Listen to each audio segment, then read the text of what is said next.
Sejam bem-vindos a mais uma leitura diária. A passagem de hoje se encontra no livro de Romanos, do capítulo 8 ao capítulo 10, a vida dominada pelo Espírito Santo.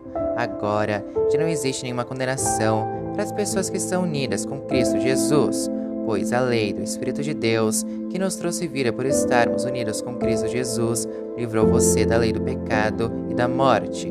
Deus fez o que a lei não pôde fazer, porque a natureza humana era fraca. Deus condenou o pecado na natureza humana, enviando seu próprio Filho, que veio na forma da nossa natureza pecaminosa, a fim de acabar com o pecado. Deus fez isso para que as ordens justas da lei pudessem ser completamente cumpridas por nós, que vivemos de acordo com o Espírito de Deus, e não de acordo com a natureza humana, porque as pessoas que vivem de acordo com a natureza humana têm a sua mente controlada por essa mesma natureza, mas as que vivem de acordo com o Espírito de Deus têm a sua mente controlada pelo Espírito. As pessoas que têm a mente controlada pela natureza humana acabarão morrendo espiritualmente, mas as que têm a mente controlada pelo Espírito de Deus terão a vida eterna e a paz. Por isso, as pessoas que têm a mente controlada pela natureza humana se tornam inimigas de Deus, pois não obedecem à lei de Deus e, de fato, não podem obedecer a ela. As pessoas que vivem de acordo com a sua natureza humana não podem agradar a Deus. Vocês, porém, não vivem como manda a natureza humana, mas como o Espírito de Deus quer, se é que o Espírito de Deus vive realmente em vocês. Quem não tem o Espírito de Cristo não pertence a Ele, mas se Cristo vive em vocês, então, embora o corpo de vocês ao morrer por causa do pecado, o Espírito de Deus é vida para vocês, porque vocês foram aceitos por Deus. Sem vocês vive o Espírito daquele que ressuscitou Jesus, então aquele que ressuscitou Jesus Cristo dará também vida ao corpo mortal de vocês, por meio do seu Espírito que vive em vocês. Portanto, meus irmãos, nós temos uma obrigação, que é de não vivermos de acordo com a nossa natureza humana, porque se vocês viverem de acordo com a natureza humana, vocês morrerão espiritualmente, mas pelo Espírito de Deus, vocês matarem as suas ações pecaminosas, vocês viverão espiritualmente, pois aqueles que são guiados pelo Espírito de Deus são filhos de Deus, porque o Espírito que vocês receberam de Deus não torna vocês escravos e não faz com que tenham medo, pelo contrário, o Espírito torna vocês filhos de Deus, e pelo poder do Espírito dizemos com fervor a Deus: Pai, meu Pai. O Espírito de Deus se une com o nosso Espírito para afirmar que somos filhos de Deus. Nós somos seus filhos. Por isso, receberemos as bênçãos que Ele guarda para o seu povo, e também receberemos com Cristo aquilo que Deus tem guardado para Ele. Porque se tomamos parte nos sofrimentos de Cristo, também tomaremos parte na sua glória, a glória futura. Eu penso que o que sofremos durante a nossa vida não pode ser comparado de modo nenhum com a glória que nos será revelada no futuro. O universo todo espera com muita impaciência o momento em que Deus vai revelar o que os seus filhos realmente são, pois o universo se tornou inútil, não pela sua própria vontade, mas porque Deus quis que fosse assim. Porém, existe essa esperança. Um dia, o próprio universo ficará livre do poder destruidor que mantém escravo e tomará parte da gloriosa liberdade dos filhos de Deus, pois sabemos que até agora o universo todo geme e sofre como uma mulher que está em trabalho de parto, e não somente o universo, mas nós que temos o Espírito Santo como o primeiro presente que recebemos de Deus, nós também gememos dentro de nós mesmos, enquanto esperamos que Deus faça com que sejamos seus filhos e nos liberte completamente, pois foi por meio da esperança que fomos salvos. Mas, se já estamos vendo aquilo que esperamos, então isso não é mais uma esperança, pois quem é que fica esperando por alguma coisa que está vendo? Porém, se estamos esperando alguma coisa que ainda não podemos ver, então esperamos com paciência.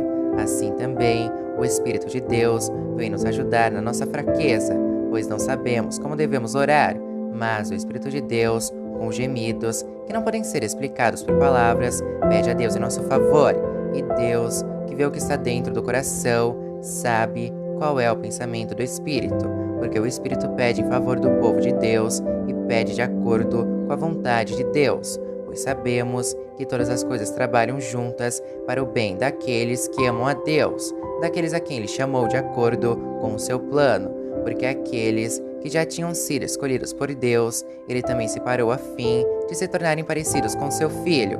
Ele fez isso para que o filho fosse o primeiro entre muitos irmãos. Assim, Deus chamou os que havia separado. Não somente os chamou, mas também os aceitou. E não somente os aceitou, mas também repartiu a sua glória com eles. O amor de Deus que é nosso por meio de Cristo.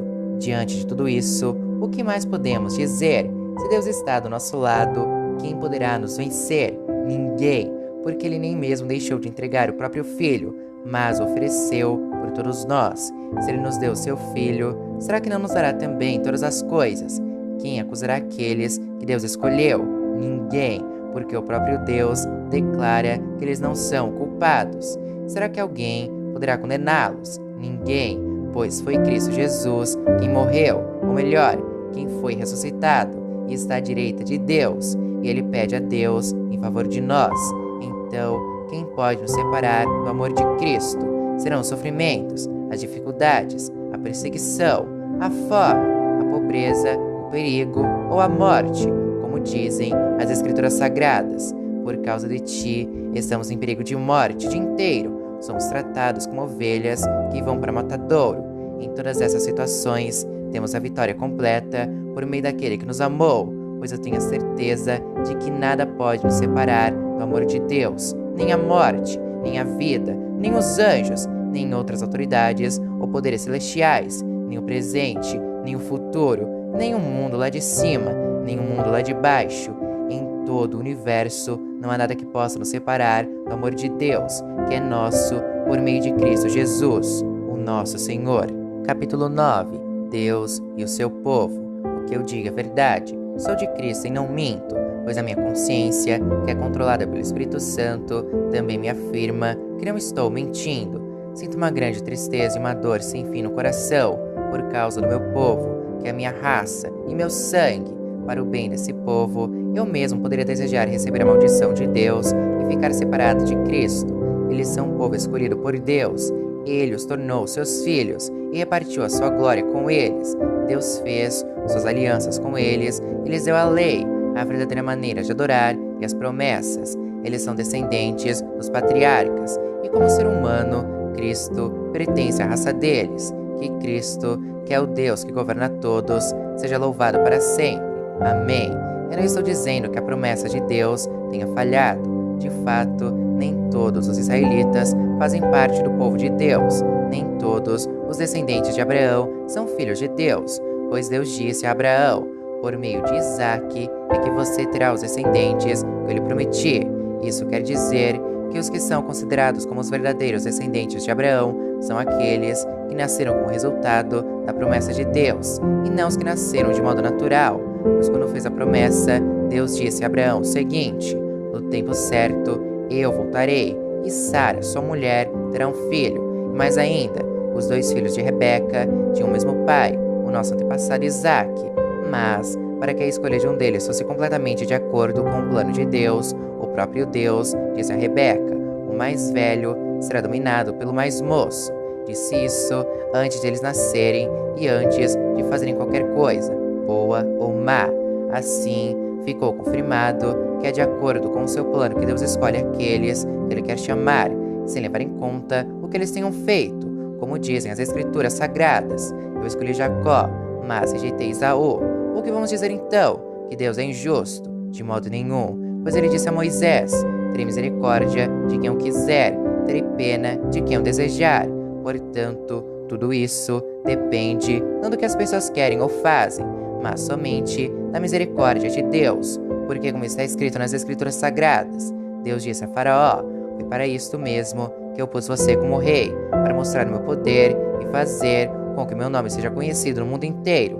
Portanto, Deus tem misericórdia de quem Ele quer e endurece o coração de quem Ele quer. A ira e a misericórdia de Deus.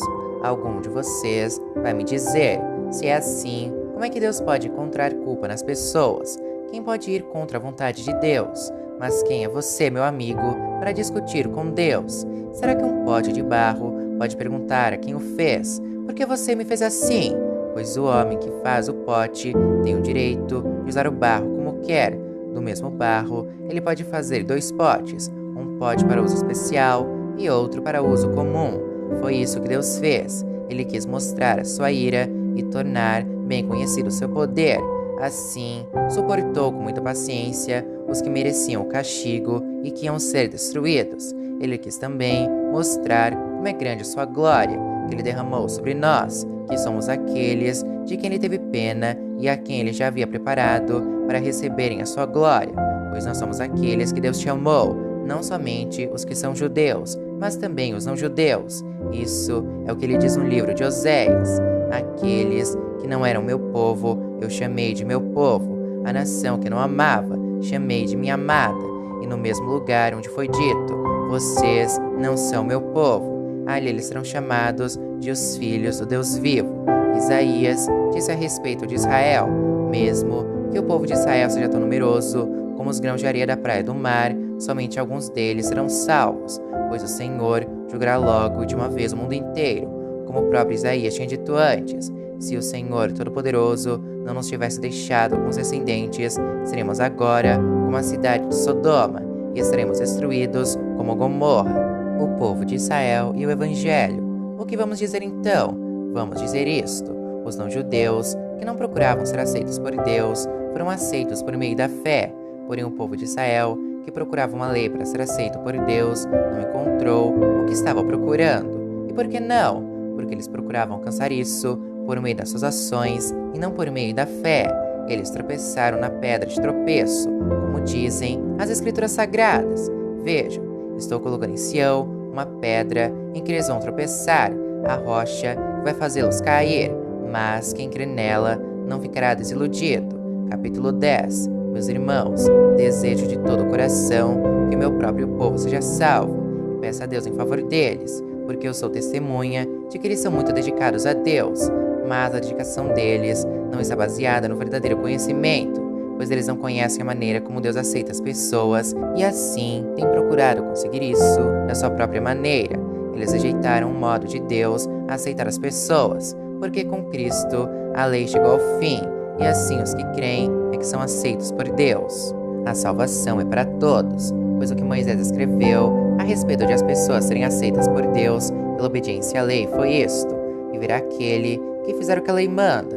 Porém, quanto a ser aceito por Deus por meio da fé, Moisés diz o seguinte: não fique pensando assim, quem vai subir até o céu, isto é, para trazer Cristo do céu. Nem pergunte, quem descerá o mundo lá de baixo, isto é, para fazer com que Cristo suba do mundo dos mortos. O que Moisés diz é isto: a mensagem de Deus está perto de você, nos seus lábios e no seu coração, isto é, a mensagem de fé que anunciamos. Se você disser com a sua boca, Jesus é o Senhor, e no seu coração crer que Deus ressuscitou Jesus, você será salvo, porque nós cremos com o coração e somos aceitos por Deus, falamos com a boca e assim somos salvos, porque as Escrituras Sagradas dizem: quem crê nele não ficará desiludido.